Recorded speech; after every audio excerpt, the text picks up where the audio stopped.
November content update is out and it brings a ton of things. And frankly, I think this is too much. I mean, 9 days of max battles, 3 of them are confirmed to be G maxes. Also 4 days of constant max battles? That is insane. And I love it. On top of that, 4 to 5 new possible debuts, and the strongest fighting type mon coming to the game? November is going to be awesome. But before we move on, if you are new to the channel or find yourself coming back on the regular, like and subscribe? Because why not, you are coming back anyway. Let's begin with the November content speculation. Starting directly with the events, where the first event will feature G Max Garbodor on the very first day of the month, which will have a timed research starting next week. Do not worry, I will be posting a G Max Garbodor counter guide next Monday, and will probably try a duo on the day it arrives.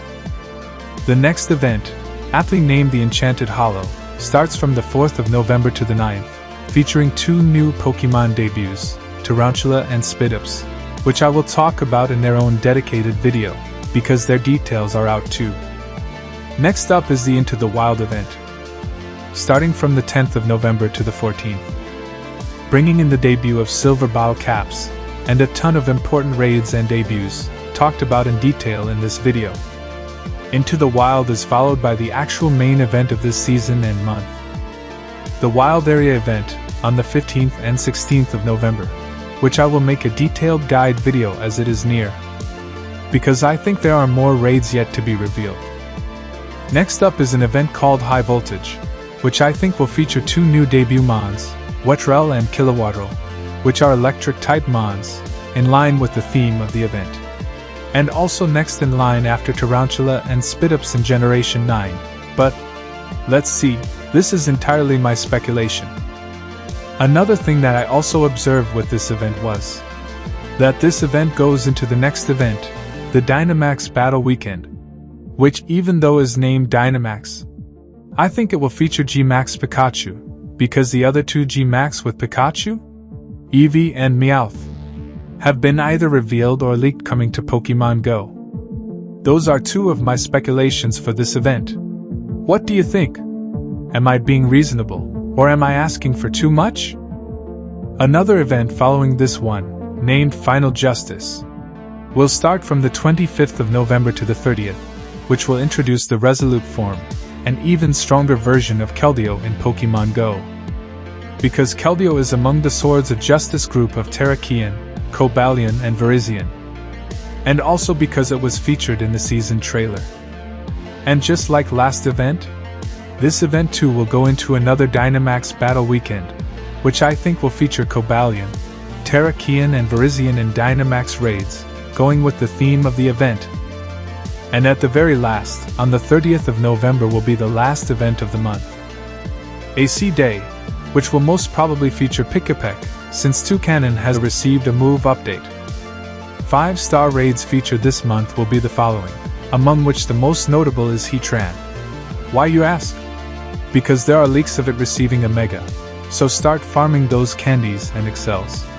Mega Heatran will undoubtedly be the #1 fire-type attacker in the game, as Shadow Heatran is already on par with Mega Charizard Y. Those 5-star raid mons will also have their raid hours on the following dates. Also 4-star Mega raids feature pretty good mons, both in usability and soulability, from Mega Beedrill to Mega Garchomp and Mega Tyranitar. All top-of-the-line raid attackers in their respective typings.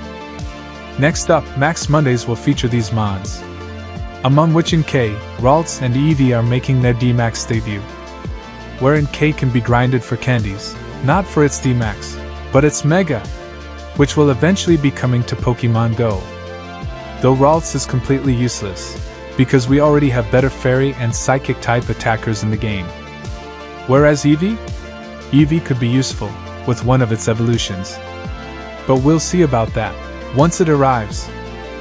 Also, you see those 2 D-Max Toxtricity Max Mondays?